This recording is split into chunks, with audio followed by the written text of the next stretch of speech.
dear student, now we will cover this lecture, and in this lecture we will talk about the new type of the viral disease, that is the pneumonia. इस lecture में pneumonia की बातें करूंगा और इस pneumonia को detail में पढ़ाऊंगा। मुझे लगता है कि शायद ये जो लेक्चर ही है पूरे के पूरा इस निमोनिया डिजीज़ के ऊपर ही ना कहीं ख़त्म हो जाए, क्योंकि इतना डिटेल में पढ़ना ही है। तो नो प्रॉब्लम, लेट अस सी। तो सबसे पहले निमोनिया जो है वो एक वायरल डिजीज़ है, ठीक है, अच्छी बात है। अब क्या है, वायरल है कि वायरस भी हो सकता है और बैक्टीरियल डिजीज भी हो सकता है कि नहीं हो सकता है, और चलो जानते हैं।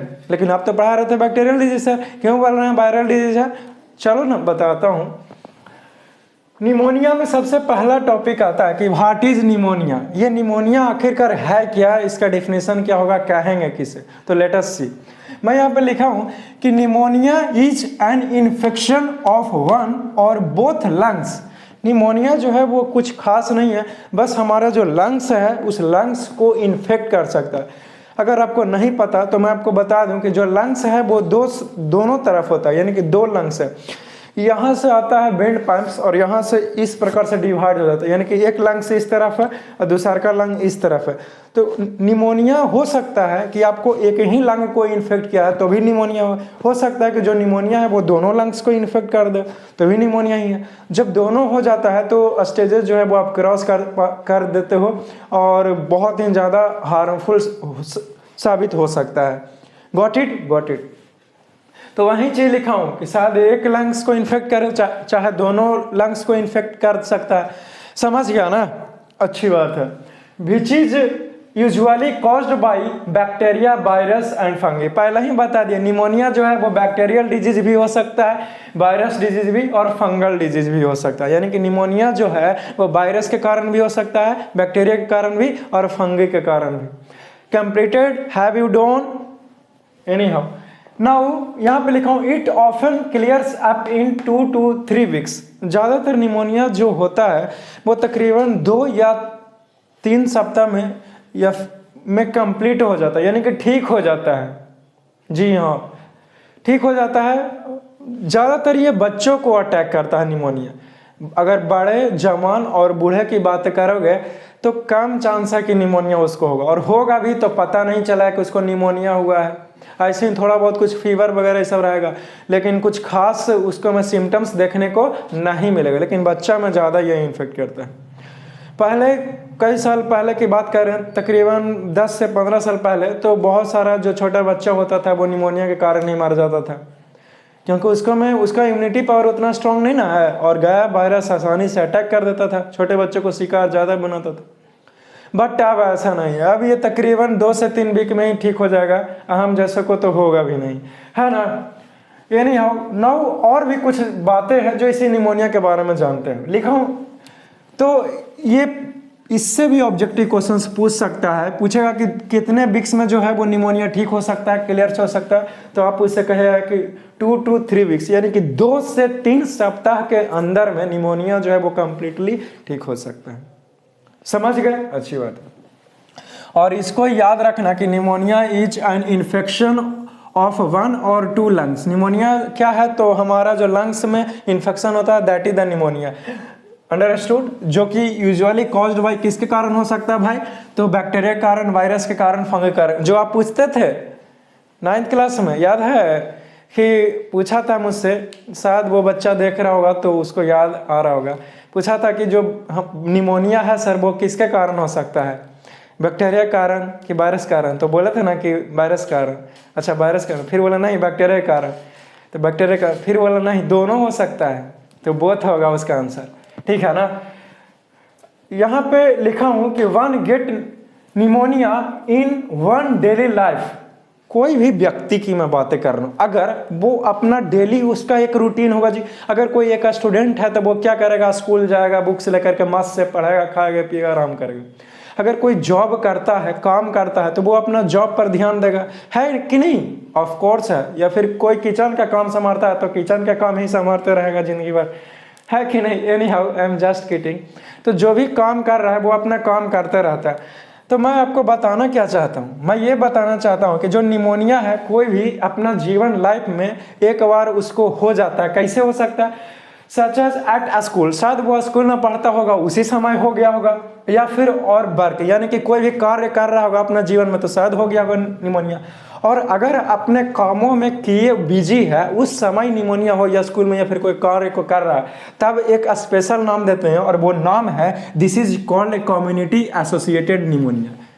कोई पूछेगा कि कम्युनिटी एसोसिएटेड निमोनिया क्या होता है तो नहीं बोल देगा, बोल देगा कि कोई भी अपना जीवन में स्कूल में, स्कूल लाइफ में या फिर कोई काम कर रहा है उस दौरान निमोनिया होता है तो this is called community associated pneumonia. क्यों भाई, ऐसा क्यों बोला गया? ऐसा इसलिए बोला गया क्योंकि आप जाते हैं एक प्लेसेस से दूसरे प्लेसेस, वहाँ पे और भी समुदाय के लोग आते हैं, बैठते हैं, उठते हैं, चाहे आपका वर्किंग एरियाज का है ना हो गया, चाहे आपका कहीं भी हो जाए, स्कूल्स कहिए, चाहे जो भी कहिए, समझ गया ना। और भी सारे लोग हैं ना कम्युनिटी के, तो इस चीज़ को भी आप ध्यान रखिएगा कि कम्युनिटी एसोसिएटेड निमोनिया जो है वो आखिरकार होता क्या है। समझ गए होंगे अच्छी तरीके से? कोई पूछेगा, मुझे नहीं लगता कि आप में से कोई नहीं बोल सकता, हर एक बच्चा बोल सकता है जो सुन रहा है, ठीक है ना, अच्छी बात है। और जो नहीं भी सुन रहा देख लो एक बार, कुछ लिखे हैं any how one can also get pneumonia. लेकिन कुछ और भी खास बात है इस निमोनिया के बारे में जो आपको जानना चाहिए।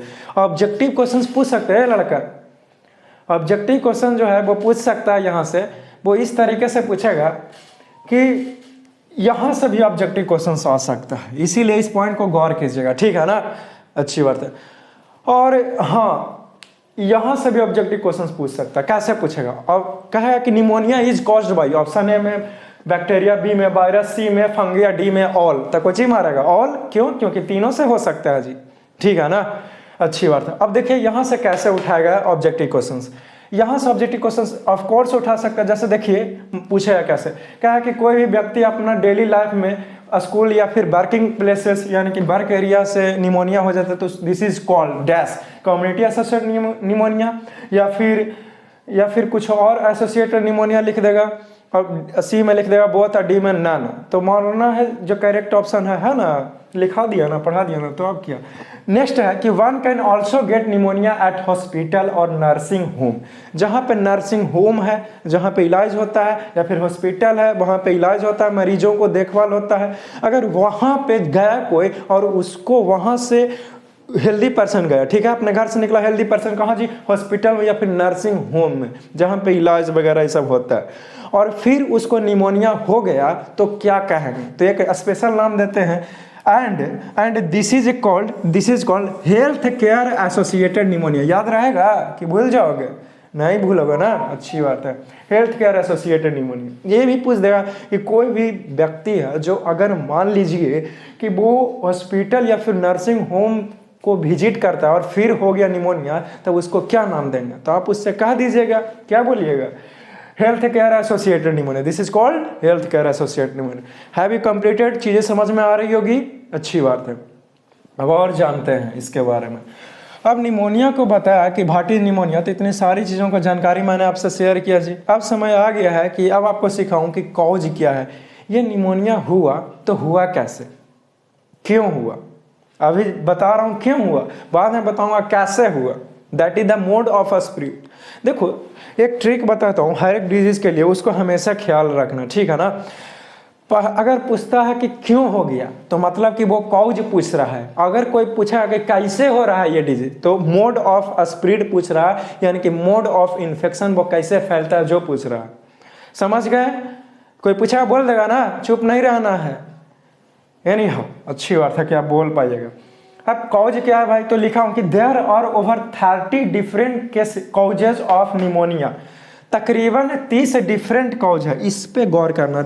डिफरेंट कॉजेज, 30 गो डिफरेंट केसेस है या फिर कॉजेज है जिसके कारण निमोनिया हो सकता है। कोई पूछा कि क्या वो कारण हो सकता है निमोनिया का भाई, तो तकरीबन 30 गो हो सकता है, जिसको में से 3 गो का नाम बताएं, बैक्टीरिया, वायरस, फंगी।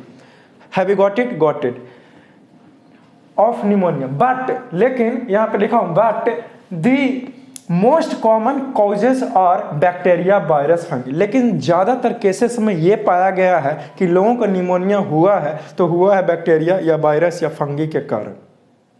इसीलिए इन्हीं सारी चीज़ों को पॉपुलैरिटी मिली और इन्हीं सारी चीज़ों के बारे में जानना है, तो इस चीज़ को ध्यान रखिएगा कि पूछेगा कि most common causes, give an example of pneumonia which is caused by the most common causes of pneumonia, या फिर ऐसे पूछा कि give examples of the most common causes of pneumonia, तो बोल देना बैक्टीरिया, वायरस और फंगी। तो चीज़ें याद रहेगा ना, कैसे भी पूछ दे सकता घुमा को। आप बस कॉन्सेप्ट पर पकड़ बनाइए और आपसे जो क्वेश्चंस है वो अपने आप ही बन जाएगा। Have you got it? Got it.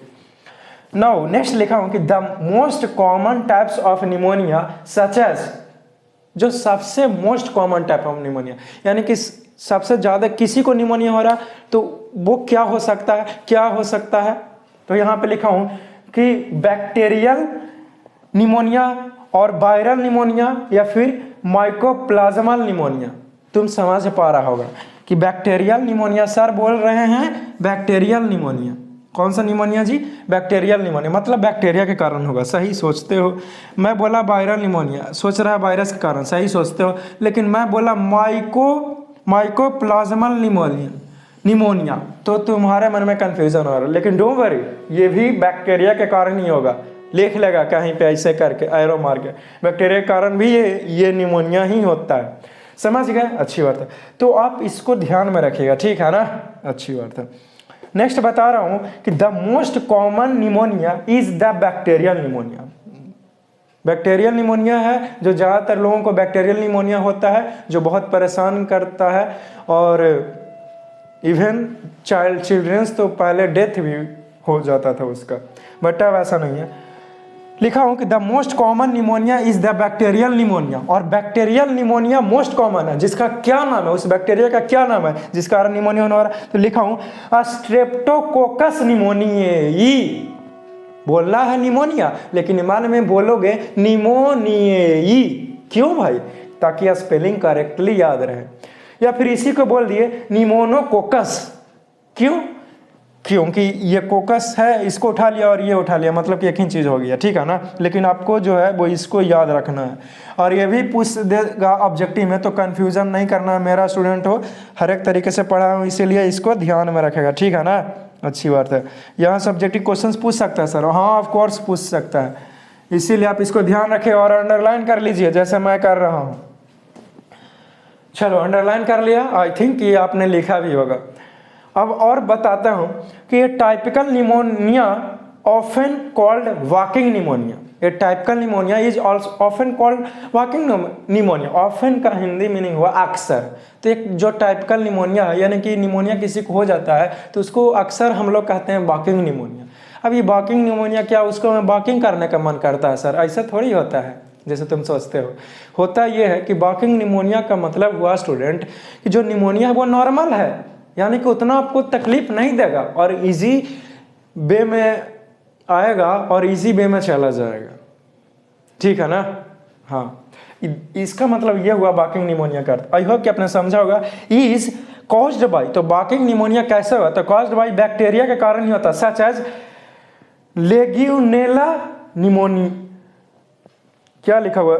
लेग्यूनेला निमोफिला, ठीक है? तो इसको अंडरलाइन कर लेगा कि कैसे होता है। तो इज कॉज्ड, यहाँ पे तो एकदम स्पेस भी नहीं है, नीचे तक लिख देते ना, पता नहीं चलता कि क्या लिखा हुआ है जी, ठीक है? याद रखेगा, फिर से पढ़ रहा हूँ, लेग्यूनेला निमोफिला, याद रहेगा ना? याद कर लेना, इस पूरा को अंडरलाइन कर लीजिए। Atypical pneumonia is often called as the walking pneumonia, is caused by bacteria के कारण होता है, कॉज्ड बाई बैक्टीरिया सच है जिसका नाम है लेग्यूनेला निमोफिला। चलो अच्छी बात है। और तो और दूसरा बैक्टीरिया का नाम है, ध्यान दीजिए, यहाँ पे एक बैक्टीरिया का नाम बताया गया, ये दूसरा है और ये तीसरा है, जिसके कारण कौन सा बीमारी होता है? तो वॉकिंग निमोनिया होता है। निमोनिया तो होगा, लेकिन निमोनिया में कैसा? तो वॉकिंग निमोनिया। क्या लिखा है इसका नाम? माइकोप्लाज्मा निमोनिया या फिर निमोनियाई। याद करने के लिए इसको बोलना है मन में, लेकिन कोई पूछेगा क्या है, तो माइकोप्लाज्मा निमोनिया, ठीक है? याद रहेगा, अच्छी बात है। इसको अंडरलाइन कर लीजिए। एंड क्लामाइडोफिला निमोनिया, क्या लिखा हूँ? क्लामाइडोफिला निमोनिया। आप इसको याद रखेगा, ठीक है ना? याद रखेगा। याद रहेगा ना, अच्छी बात है, भूले तो समझ लेना, पकड़ाए तो बड़ी मार मारेंगे। Any how I am just kidding. तो आई होप कि आप इतनी सारी चीज़ों को आप लिखिए, पहले लिख लिए होगे, स्पष्ट है, अच्छी बात है। अब जब तुम लिखते हो इस लेक्चर को कम्प्लीटली अच्छे से देखिए, ठीक है, और कहीं कन्फ्यूज़न रहेगा बोलना है, चुप नहीं बैठना है, ठीक है ना, नहीं तो हमको कैसे पता चलेगा कि आप समझ रहे हैं कि नहीं समझ रहे हैं, कहाँ पे कष्ट है। तो जितना भी लेक्चर्स है उसको अच्छे से क्या कीजिए, नोट्स भी बनाना है, फिर लेक्चर ओवर होने के बाद उसको रिवाइज करना है।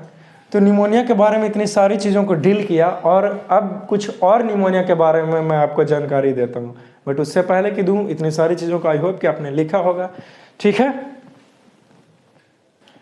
Now let us talk about the next points about the pneumonia. Pneumonia के बारे में और भी मैं कुछ आपको जानकारी देता हूँ। How do people catch pneumonia? जो लोग हैं वो निमोनिया आखिरकार उसको होगा कैसे, कैसे वो निमोनिया के चपेट में आ जाता है, इन्हीं सारी चीज़ों को डील करता हूँ जी। तो देखो मैं सिखा रहा हूँ कि इन 1 2 3 तकरीबन 3 केस मैं लिया हूँ, और ये 3 कारण से शायद लोगों को निमोनिया हो सकता है मुख्य रूप से। चलो इसे 1 बाय 1 करके विस्तार में समझते हैं। पहला लिखा हूँ कि in some cases pneumonia is contracted by breathing in a small droplets containing pneumonia germ. सबसे पहले जानो कॉन्ट्रैक्टेड का हिंदी हुआ ग्रहण किए हुए,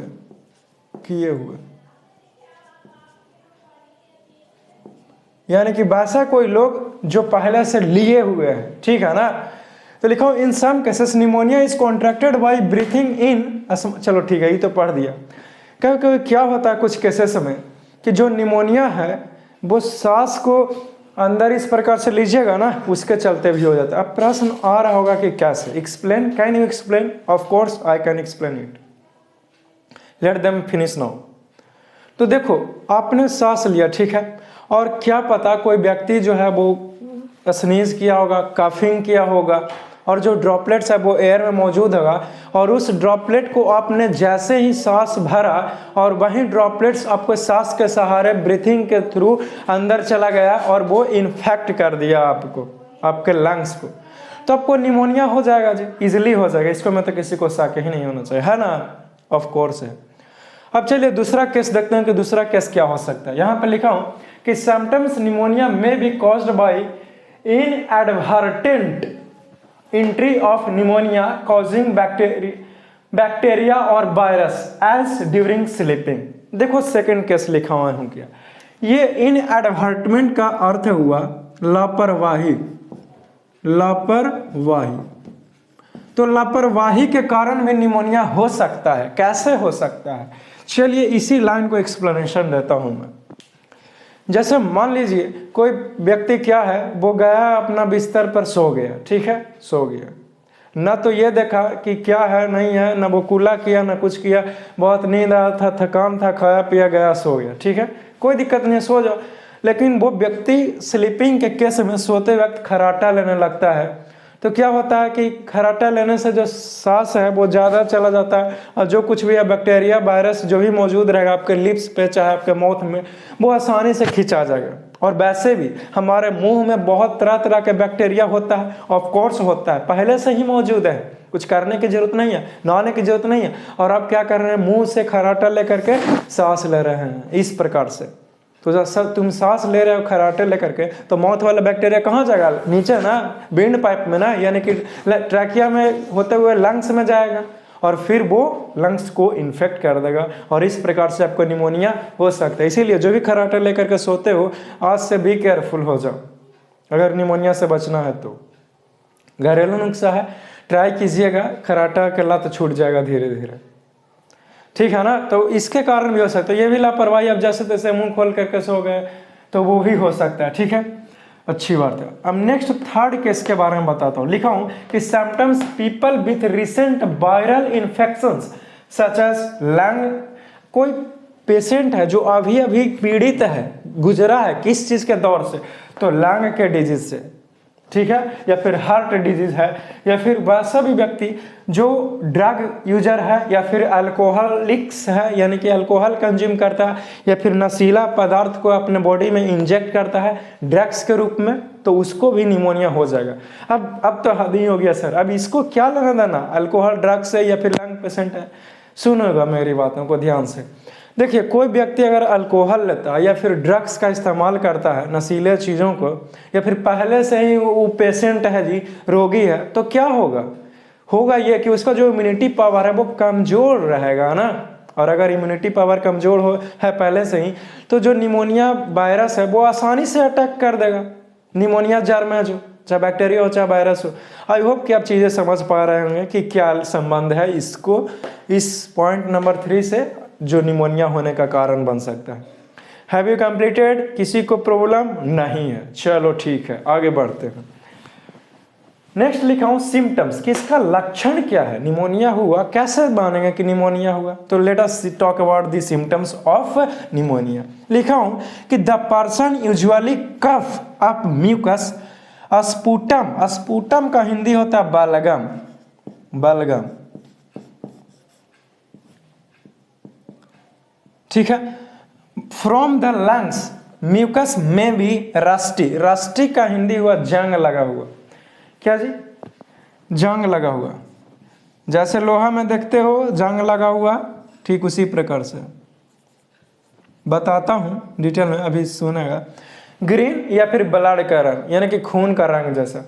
तो जो पर्सन जो है वो कफ करता है, बाहर फेंकता है, तो वो म्यूकस रहता है, वो एक प्रकार का। और जो म्यूकस है वो लंग्स से निकालता है, जो कैसा हो सकता है कलर में, हो सकता है कलर में वो रस्टी रहा, ऐसा लगा जैसे जंग लगा हुआ है, यानी कि रेडिश ब्राउन कलर का रहेगा, या फिर ग्रीन कलर का भी हो सकता है, या फिर ब्लड कलर यानी कि खून का रंग के आकार का भी हो सकता है, ये म्यूकस, ठीक है। जिसे आप खखार वगैरह सब करते हो, बेस्ट मटेरियल इस प्रकार से अपने नोज से स्नीज करके कफ करके फेंक देते हो बाहर, तो उसी की मैं डिस्कशन कर रहा हूँ। डोंट वरी, पढ़ना है तो जानिए।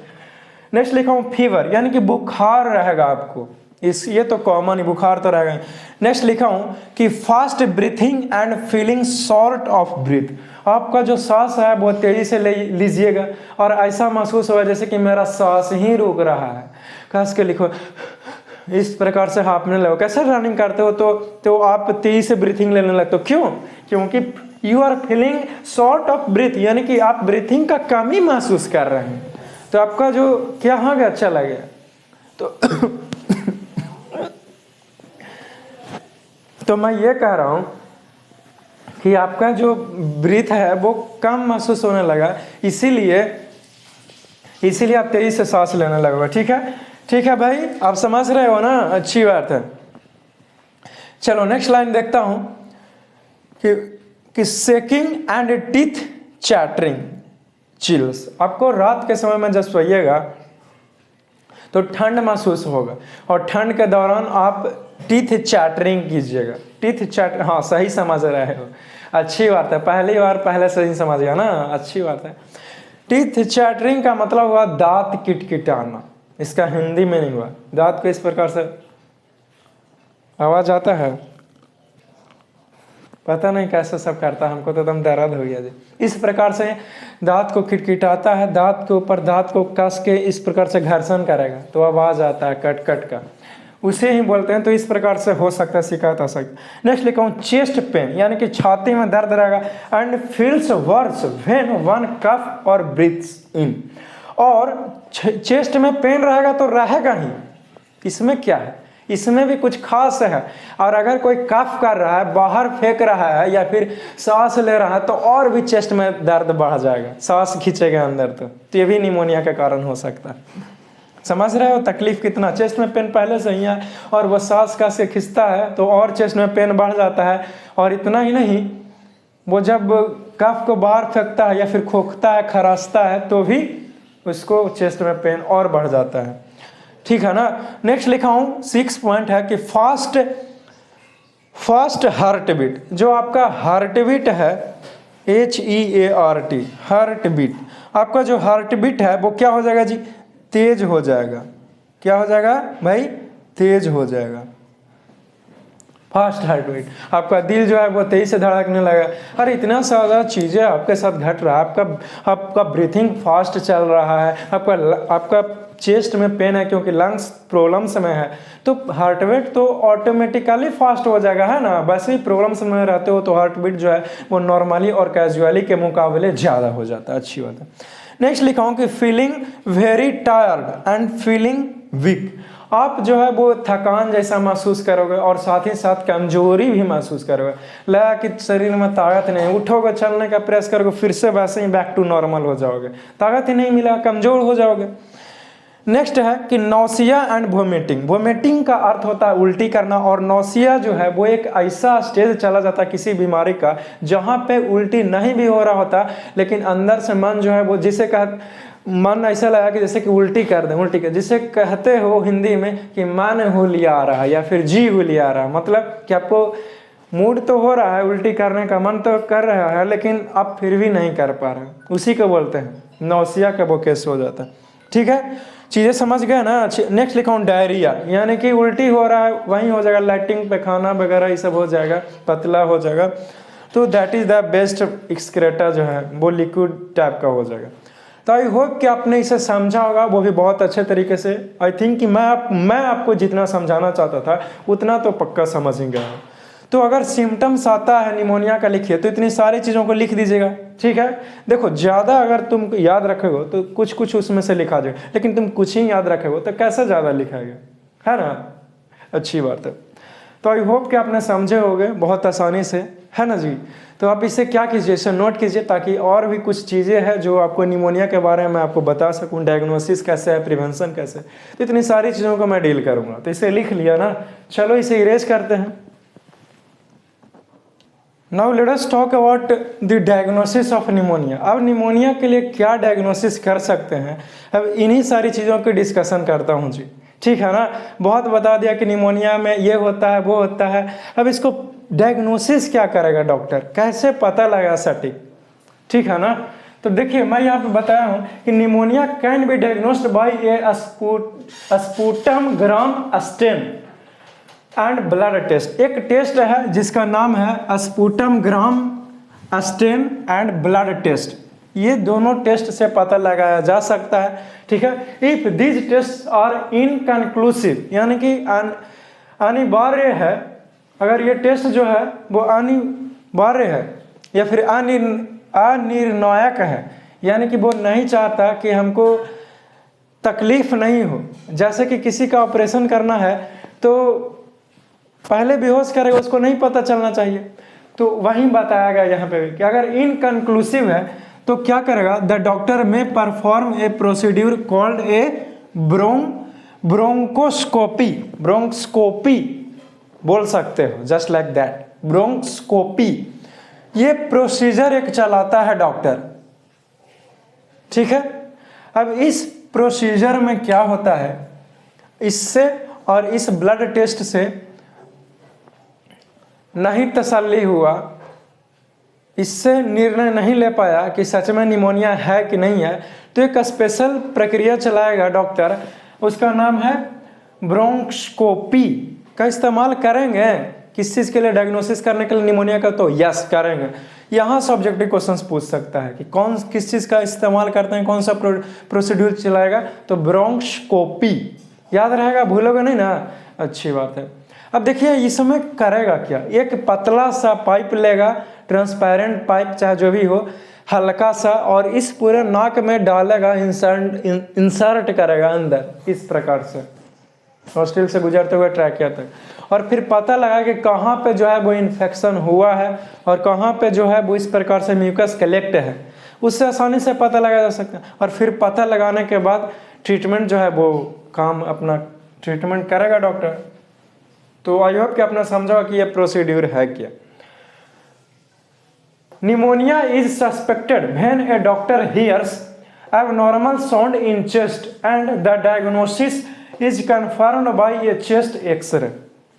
सबसे पहले आप डॉक्टर के पास जाइएगा, निमोनिया है कि नहीं, वो क्या करेगा, अपना स्टेथोस्कोप लगाएगा, आपका चेस्ट पे रख करके इस प्रकार से धड़कन सुनेगा, कि सही है कि नहीं है। अगर जैसे ही अब नॉर्मल उसको लाएगा, कुछ उच्छाद जैसा महसूस होगा, तो वो क्या करेगा कि वो चेस्ट के एक्सरे के लिए भेजेगा। तो चेस्ट एक्सरे से कन्फर्म हो जाएगा कि नहीं भाई सही में निमोनिया ही है। अब नॉर्मेलिटी इन द लंग्स महसूस करेगा तो पता चल जाएगा ना, ऑफकोर्स पता चल। चेस्ट एक्सरे में तो कुछ भी पता चल जा सकता है कि अंदर क्या पार्ट पुर्जा सही भी है कि सलामत है। एनी हाउ, नेक्स्ट बता रहा हूँ कि ट्रीटमेंट ऑफ निमोनिया। अब इस निमोनिया को के लिए क्या ट्रीटमेंट किया जाए, क्या इलाज किया जाए, क्या उपाय है, उपचार क्या है, तो चलो जानते हैं। लेट अस सी।